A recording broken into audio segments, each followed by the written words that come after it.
I found that nothing in life is worthwhile unless you take risks. Nothing. Nelson Mandela said, "There is no passion to be found playing small and settling for a life that's less than the one you're capable of living."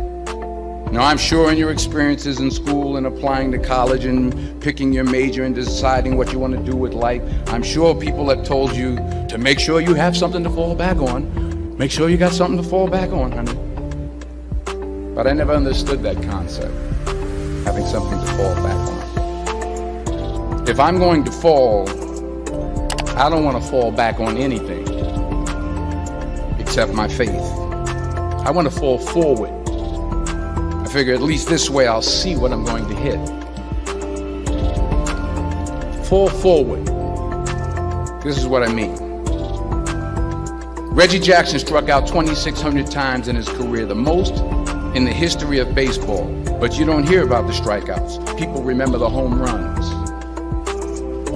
Fall forward. Every failed experiment is one step closer to success. You've got to take risks, and I'm sure you've probably heard that before, but I want to talk to you about why that's so important. I got 3 reasons, and first, you will fail at some point in your life. Accept it. You will lose. You will embarrass yourself. You will suck at something. There's no doubt about it.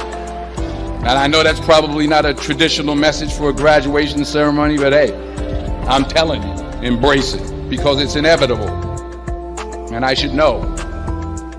In the acting business, you fail all the time. Early on in my career, I auditioned for a part in a Broadway musical. Perfect role for me, I thought, except for the fact that I can't sing. I didn't get the job. But here's the thing. I didn't quit.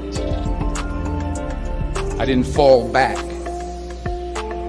I walked out of there to prepare for the next audition, and the next audition, and the next audition. I prayed. I prayed. And I prayed. But I continued to fail, and fail, and fail. But it didn't matter, because you know what? There's an old saying, you hang around the barbershop long enough, sooner or later you're going to get a haircut.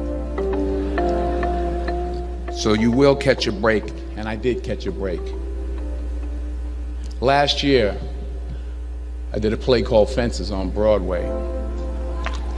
Someone talked about it. Won the Tony Award. And I didn't have to sing, by the way. But here's the kicker. It was at the Court Theater. It was at the same theater that I failed that first audition 30 years prior. The point is, every graduate here today has the training and the talent to succeed. But do you have the guts to fail? Here's my second point about failure. If you don't fail, you're not even trying. I'll say it again. If you don't fail, you're not even trying. My wife told me this great expression. To get something you never had, you have to do something you never did. Les Brown's a motivational speaker. He made an analogy about this. He says, imagine you're on your deathbed, and standing around your deathbed are the ghosts representing your unfulfilled potential. The ghost of the ideas you never acted on. The ghost of the talents you didn't use. And they're standing around your bed, angry, disappointed, and upset. They say, we came to you because you could have brought us to life, they say. And now we have to go to the grave together. So I ask you today, how many ghosts are going to be around your bed when your time comes? You've invested a lot in your education, and people have invested in you. And let me tell you, the world needs your talents. The Middle East needs your help. Japan needs your help. Alabama needs your help. Tennessee needs your help. Louisiana needs your help. Philadelphia needs your help. The world needs a lot, and we need it from you. We really do. We need it from you young people. I mean, I'm not speaking for the rest of us up here, but I know I'm getting a little grayer. We need it from you, the young people. Because remember this. So you got to get out there. You got to give it everything you got, whether it's your time, your talent, your prayers, or your treasures.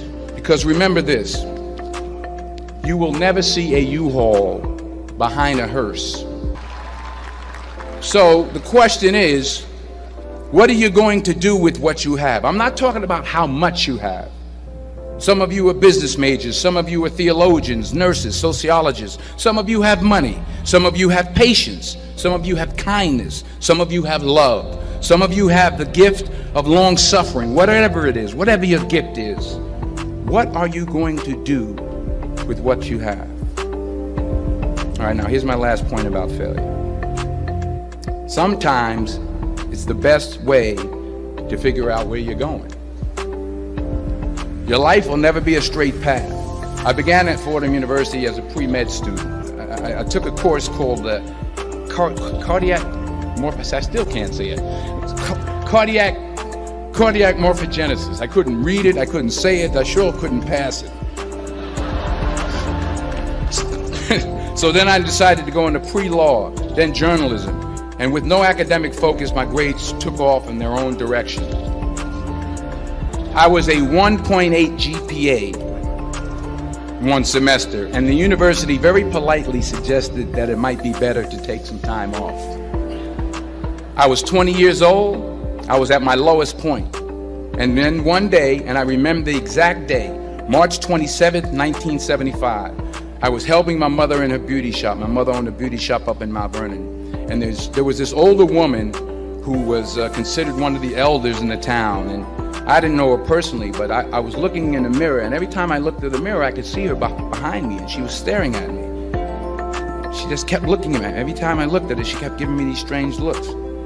So she finally took the dryer off her head and she said something I'll never forget. First of all, she said, "Somebody give me a piece of paper, give me a piece of paper." She said, "Young boy, I have a prophecy, a spiritual prophecy." She said, "You are going to travel the world and speak to millions of people." Now mind you, I'm 20 years old, I'm flunked out of school. In fact, like a wise ass, I'm thinking to myself, maybe she's got something in that crystal ball about me getting back into school next fall. But maybe she was onto something, because later that summer, while working as a counselor at the YMCA camp in Connecticut, we put on a talent show for the campers. And after the show, another counselor came up to me and asked, "Have you ever thought about acting? You're good at that." So when I got back to Fordham that fall, I got in and I changed my major once again for the last time. And in the years that followed, just as that woman prophesied, I have traveled the world and I have spoken to millions of people through my movies. Millions who up till this day couldn't see me, who up till this day I couldn't see while I was talking to them, and they couldn't see me, they could only see the movie. They couldn't see the real me. But I see you today, and I'm encouraged by what I see. And I'm strengthened by what I see. And I love what I see. You'll see everything I'm talking about today. You'll see what I mean about taking risk or being willing to fail. Because taking risk is not just about going for a job. It's also about knowing what you know and what you don't know.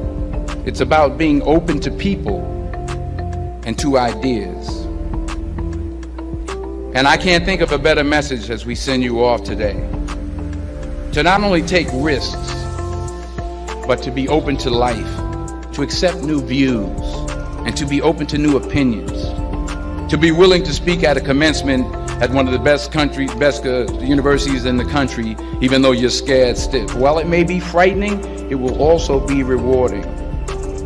Because the chances you take, the people you meet, the people you love, the faith that you have,